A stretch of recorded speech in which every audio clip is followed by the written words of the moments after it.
धाराशिव शहरामध्ये उद्धव ठाकरे गटाच्या नगरसेवकांच्या पळवापळवीवरून सत्ताधारी भाजप आणि शिवसेनेतील राजकारण चांगलंच नाट्यमय झालेलं आहे। उद्धव ठाकरे गटाचे 5 नगरसेवक भाजपमध्ये प्रवेश करण्यासाठी मुंबईच्या दिशेने निघालेले होते, मात्र इंदापूरमध्येच त्यांनी यू-टर्न घेतला आणि थेट धाराशिव गाठलं।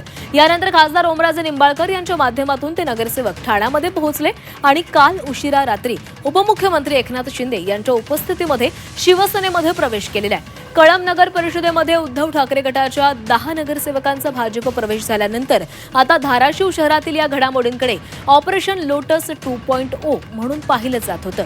मात्र या प्रयत्नाला ओमराजे निंबाळकरांनी ऑपरेशन टायगरच्या माध्यमातून ब्रेक लावल्याची राजकीय चर्चा सुरू आहे। दरम्यान नगरसेवकांच्या या पक्षाबदल मागे आर्थिक व्यवहार झाल्याची चर्चा सामान्य नागरिकांमध्ये रंगलेली आहे, मात्र याबाबत कोणतीही अधिकृत पुष्टी झालेली नाही।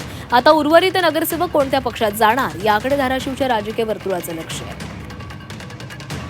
आणि या संदर्भामध्ये अधिक बोलणार आहोत आमचे प्रतिनिधी ज्ञानेश्वर पतंगे आपल्यासोबत आहेत। ज्ञानेश्वर, सध्या धाराशिवमध्ये एक वेगळंच राजकारण पाहायला मिळतंय।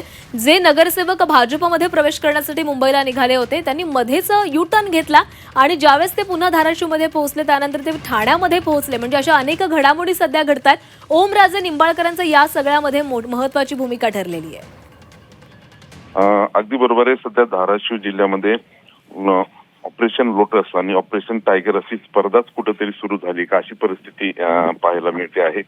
उबाटा गटाचे 10 नगरसेवक काही दिवसापूर्वी त्यांनी भाजपामध्ये प्रवेश केला आणि मागच्या 2-3 दिवसामध्ये म्हणजे ते धाराशिव नगरपालिकेचे 4 नगरसेवक देखील परत ऑपरेशन लोटसच्या माध्यमातून भाजपामध्ये प्रवेश करणार होते अशी सगळी माहिती होती। मात्र यानंतर अत्यंत नाट्यमय अशा घडामोडी घेतल्या। हे सगळे नगरसेवक ज्यावेळेस पक्षप्रवेश करण्यासाठी पुण्याला जात होते त्यावेळेस त्यांनी इंदापूरमधूनच यू-टर्न घेतला, म्हणजे ओमराजेंशी त्यांचा संपर्क झाला आणि ओमराजेंनी त्यांना कन्व्हिन्स केलं असं सांगितलं जातं आणि ते सरळ त्या ठिकाणाहून जे नगरसेवक भाजपमध्ये जाणार होते ते थेट शिवसेनेमध्ये दाखल झाल्याचं आपल्याला पाहायला मिळतं। एकंदरीत काय तर सध्या धाराशिव जिल्ह्यामध्ये भाजपा विरुद्ध शिवसेना असाच खरं तर अंतर्गत स्पर्धा किंवा संघर्ष आपण पाहायला मिळतोय असं म्हणू शकतो। ओमराजे विरुद्ध राणा जगजितसिंह पाटील यांचे पुत्र मल्हार पाटील यांच्यातील हा संघर्ष आहे आणि या सगळ्या नाट्यमय घडामोडी दिवसेंदिवस वाढताना पाहायला मिळतात।